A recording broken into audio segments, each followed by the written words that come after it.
ગુજરાત સરકારે પણ ત્યાં પ્રયાગરાજની અંદર ગુજરાતીઓની મદદ માટે સુવિધા શરૂ કરી છે। ગુજરાતીઓને માર્ગદર્શન મળે, ગુજરાતીઓને જાણકારી મળે એના માટે ગુજરાત પેવેલિયન પણ બનાવવામાં આવ્યું છે।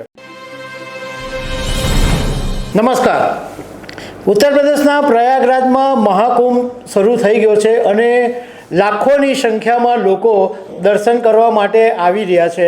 ગુજરાત સરકારે પણ ત્યાં પ્રયાગરાજની અંદર ગુજરાતીઓની મદદ માટે સુવિધા શરૂ કરી છે। ગુજરાતીઓને માર્ગદર્શન મળે, ગુજરાતીઓને જાણકારી મળે એના માટે ગુજરાત પેવેલિયન પણ બનાવવામાં આવ્યું છે। તો આના વિશે તમારી સાથે વાત કરીશ। મારું નામ રાજેશ શાહ છે અને તમે જોઈ રહ્યા છો ગુજરાતના સૌથી મોટા ડિજિટલ ન્યૂઝ પ્લેટફોર્મ ખબર છે.com। પ્રયાગરાજમાં મહાકુંભ છે એ અનેક રીતે મહત્ત્વ ધરાવે છે, કારણ કે એવું કહેવાય છે કે 12 પૂર્ણ કુંભ પૂરા થયા પછી એટલે કે 144 વર્ષ પછી આ મહાકુંભ આવે છે।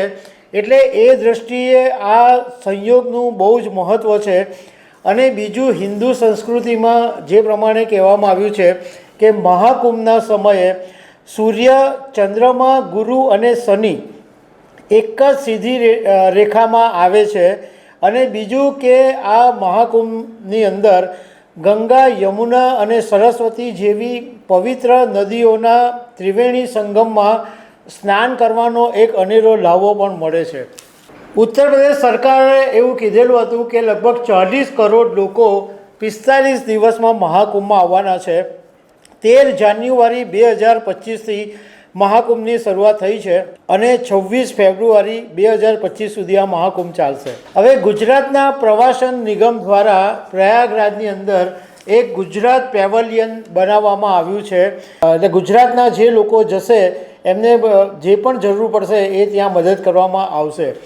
હવે આમાં એવું કહેવામાં આવ્યું છે કે આ ગુજરાત પેવેલિયન બનાવવા પાછળનો આશય એ છે કે ભારત અને દુનિયાભરના જે ગુજરાતીઓ મહાકુંભમાં આવશે એમને ગુજરાતનો જે ભવ્ય વારસો છે એનાથી પરિચિત કરાવવામાં આવશે। અને જેટલા બી શ્રદ્ધાળુઓ હશે ગુજરાતીઓ એમને શક્ય એટલી બધી મદદ આ ગુજરાત પેવેલિયન દ્વારા કરવામાં આવશે। આના માટે ગુજરાત પ્રવાસન નિગમે એક ટોલ ફ્રી નંબર જાહેર કર્યો છે, એ તમે નોટ કરી લેજો। 1800-180-5600। હું એક વખત ફરીથી રિપીટ કરી દઉં છું આ નંબર 1800-180-5600। આ નંબર ઉપર તમે કોલ કરશો, એ ટોલ ફ્રી નંબર છે, તો એની અંદર તમને તમામ સુવિધાઓની જાણકારી મળશે અને આ હેલ્પલાઇન છે એ 24 કલાક સુધી ચાલુ રહેશે।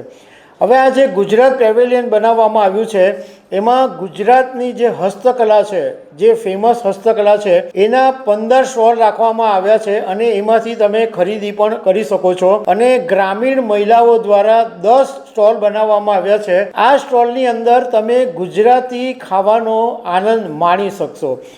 ગુજરાતીઓનો સૌથી મોટો પ્રોબ્લેમ એ હોય છે કે ગુજરાતની બહાર ગમે ત્યાં જાય તો એમને જે ગુજરાતી ભાવતું ભોજન હોય એ ઘણીવાર મળતું હોતું નથી, તો એને કારણે ગુજરાતીઓ દુઃખી થઈ જાય। તો અહીંયા ગાડી તમને મહાકુંભમાં ગુજરાત સરકારે આ વ્યવસ્થા કરી છે કે તમે ગુજરાતી ભોજનનો સ્વાદ માણી શકશો।